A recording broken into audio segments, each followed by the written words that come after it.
Hoy al despertar decidí echar un vistazo a los principales diarios online de España y me he encontrado con una noticia que me ha hecho mucha gracia y he dicho tengo que hacer vídeo de esto. El rey Felipe VI le da un tirón de orejas a Pedro Sánchez. Ese era el titular con el que el diario dirigido por Pedro J. Ramírez ha escrito el artículo, diciendo o dando a entender que el rey estaba enfadado con Pedro Sánchez. Nos quieren vender la idea ridícula que Felipe VI le ha dado un tirón de orejas a Pedro Sánchez después de la entrada masiva de más de 60.000 inmigrantes ilegales en Ceuta. Es una interpretación ridícula. El rey no ha reprendido al presidente, no ha señalado al gobierno, no ha mencionado a Marruecos y no ha exigido ninguna responsabilidad. Se ha limitado a declarar que el Estado debe garantizar la seguridad de Ceuta y Melilla y evitar que algo semejante vuelva a ocurrir. Una obviedad en toda regla, pronunciada cuando la frontera ya había sido desbordada y el problema está consumado. Por cierto, me llama poderosamente la atención que vinieran 50.000, que según datos oficiales se haya repatriado a 48.000, pero ¿y los 7.000 menores que van a enviar a todos los lugares de España para que todos tengamos la solidaridad acogiendo a estos marroquíes en nuestras ciudades y en nuestras provincias? No sé, igual las matemáticas nunca fueron mi fuerte, pero me sobran bastantes personas, por lo que una vez más se ve que el gobierno ni siquiera es capaz de mantener los datos oficiales en regla sin cometer errores. Pero bueno, no vamos a ir con ese problema, porque hoy el problema es el rey, ¿no? Hoy no estamos frente a un enfrentamiento de Moncloa con la corona española. Estamos ante dos instituciones intentando representar papeles diferentes dentro del mismo fracaso. Sánchez aparece como el gobernante que supuestamente ha resuelto la crisis y Felipe VI como una figura preocupada que recuerda al gobierno cuáles son sus obligaciones. Ninguno explica por qué decenas de miles de personas pudieron concentrarse junto a la frontera, cruzarla en masa y poner una ciudad española contra las cuerdas sin que el Estado reaccionara a tiempo. Presentar el comunicado del rey como una censura a Sánchez sirve para proteger a ambos. Zarzuela obtiene titulares que permiten describir al monarca como una figura firme y vigilante, mientras Moncloa evita una acusación directa. El texto no contiene nombres, responsabilidades ni exigencias concretas. Habla del Estado en abstracto, como si el Estado fuera una entidad misteriosa que no estuviera compuesto por un gobierno, unos ministerios, unos servicios de inteligencia y una jefatura representada precisamente por Felipe VI. La responsabilidad ejecutiva corresponde principalmente al gobierno. Es Sánchez quien dirige la política interior y exterior, quien controla el Ministerio del Interior y quien debe garantizar la protección de nuestras fronteras. No se puede exigir al rey que despliegue a la Guardia Civil ni que organice una operación policial. Pero tampoco se puede convertir un comunicado tardío y vacío en un acto de valentía institucional. El que esté viendo esto puede que se esté preguntando, bueno, Javier, vale, pero sí, el rey no puede controlar absolutamente nada en todo este asunto. ¿Qué puede hacer el rey? Pues absolutamente nada. Está allí como figura representativa, dirige las Fuerzas Armadas, se supone, pero allí no vimos ninguna Fuerza Armada dirigida por el rey, y no hace ningún tipo de labor. Entonces, ¿para qué sirve el rey? Nos preguntamos muchos. Bueno, pues eso es una pregunta que a ver si algún día ellos pueden llegar a explicar sus obligaciones y darnos a los españoles la oportunidad para decidir si queremos allí o no les queremos allí. No sé, estaría bien, digo yo. De todas maneras, el gobierno español ha fracasado en su obligación directa y la reacción de la corona son palabras calculadas para no enfrentarse realmente a nadie. Pedro Sánchez llegó a Ceuta hablando de un abuso de la integridad territorial de España, pero evitó acusar al régimen marroquí. Según el presidente, el ataque todo viene de las mafias. Ellos abrieron las puertas, ellos concentraron a 60.000 personas Y después agradeció a Marruecos su cooperación, nuestros grandísimos amigos Marruecos, que nunca han hecho nada para disgustarnos. Esto es una explicación que es que no se sostiene. Si una entrada de semejante magnitud comienza desde territorio marroquí, no puede afirmarse al mismo tiempo que España ha sufrido un ataque y que las autoridades del país desde el que partió la avalancha son socios completamente fiables. ¿Las mafias existen? Por supuesto que sí. Pero si se supone que el CNI avisó, si se supone que dentro de las personas que han entrado en España hay gente de los servicios secretos marroquíes, publicado hoy mismo por los diarios, no mandan en Marruecos sobre la Guardia Civil y no diseñan la política migratoria española. Utilizar las mafias como una explicación permite ocultar la responsabilidad de quienes sí tenían capacidad para anticiparse y para actuar. Decenas de miles de personas no se reúnen durante días junto a una frontera vigilada sin que nadie detecte la magnitud de lo que está ocurriendo. Dar las gracias a la policía marroquí, los mismos que dejaban en furgón a toda la gente al lado de Ceuta para que pudieran cruzar, es una contradicción en sí misma. Si el gobierno realmente no lo sabía, que lo dudo muchísimo, estamos ante una incompetencia extraordinaria. Si recibió avisos y no reaccionó, estamos ante una negligencia todavía más grave. El presidente de Ceuta llevaba varios días denunciando un aumento de las llegadas a nado. La presión sobre la frontera no apareció de repente, pero Marlaska, a ese personaje al cual le dedicaremos un vídeo dentro de poco, un personaje con oscuridades a tutiplén, afirmó que ni Marruecos ni los servicios de inteligencia habían advertido al gobierno. Esa respuesta no exonera al Ejecutivo, sino que agrava el problema. Un gobierno no puede depender de que Marruecos le comunique amablemente que miles de personas se están concentrando para entrar en España. Para eso están los servicios de información, la vigilancia fronteriza y los responsables políticos que cobran precisamente para anticiparse a este tipo de amenazas.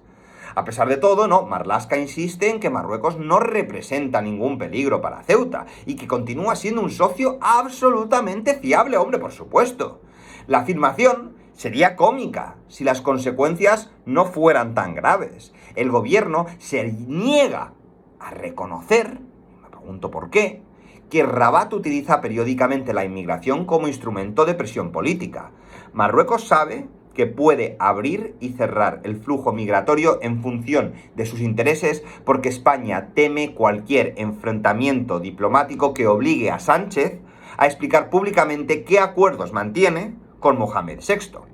Mientras el Ejecutivo evita incomodar a Marruecos, acusa a otros países europeos de falta de solidaridad. 22 gobiernos han cuestionado la política migratoria española. Francia ha reforzado su frontera. Italia ha adoptado medidas extraordinarias ante la posibilidad de que el descontrol español termine extendiéndose al resto de Europa. Moncloa los llama a todos egoístas, ignorantes, malintencionados. Para Sánchez, el problema nunca son las decisiones que él toma. El problema son los que señalan las consecuencias, incluso siendo gobiernos del mismo signo político en Europa, que han dicho que España no está haciéndolo bien en materia de inmigración. Ellos también son fachas, ¿verdad? Ellos también son la extrema derecha, que te persigue todo el día. Claro, la reacción europea demuestra que la inmigración ilegal no termina cuando una persona cruza la frontera. España forma parte del espacio Schengen y cualquier política que facilite la entrada, la permanencia o la regularización acaba afectando al resto de países. El gobierno español puede decidir unilateralmente que más de 1 millón de inmigrantes puedan ser regularizados y al mismo tiempo exige que los demás de la Unión Europea no adopten medidas para protegerse de los efectos de esa decisión. No olvidemos que en la Unión Europea existe la libertad de movimiento de un país a otro. El denominado efecto llamada no es una fantasía inventada por la extrema derecha. Y menciono mucho a la extrema derecha como si simpatizara en algo con el PP y Vox. No simpatizo con ellos. Son el mismo grupo de criminales que son el PSOE, ¿vale? Por si alguno se piensa que está hablando aquí con una persona que critica mucho al PSOE, pero que es del PP o de Vox. No nos equivoquemos. De todas maneras, no me quiero desviar del tema. La inmigración controlada tiene consecuencias que no recaen sobre quienes la promueven. Sánchez no compite por una vivienda asequible.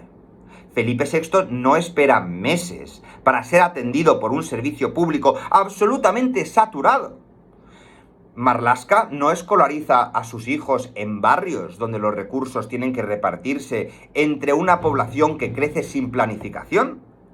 Los dirigentes hablan de solidaridad, porque las consecuencias económicas, sociales y de seguridad terminamos soportándolos el resto.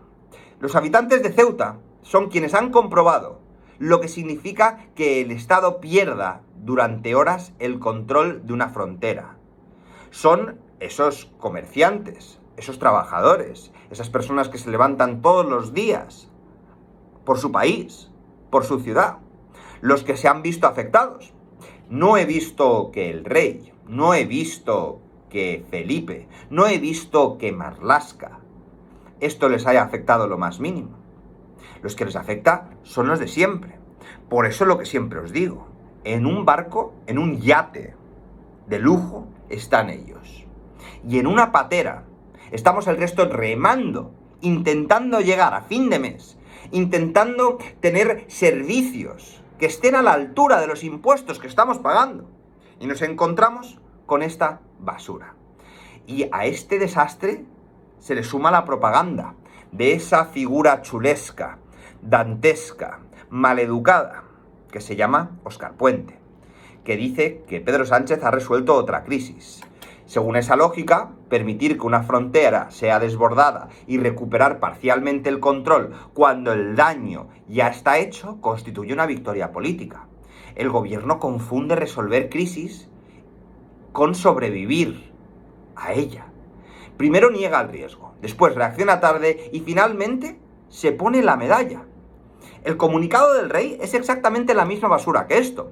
Felipe VI expresa preocupación e indignación, transmite todo su cariño a Ceuta y Melilla y recuerda que el Estado debe protegerlas. Todo muy solemne y completamente inofensivo. No pregunta por qué fallaron los servicios de inteligencia. No cuestiona la relación con Marruecos. Hombre, no va a cuestionar la relación con su coleguita Mohamed, ¿no? Era muy amigo de su padre también, sí. No reclama una investigación y no exige que ningún responsable dé explicaciones.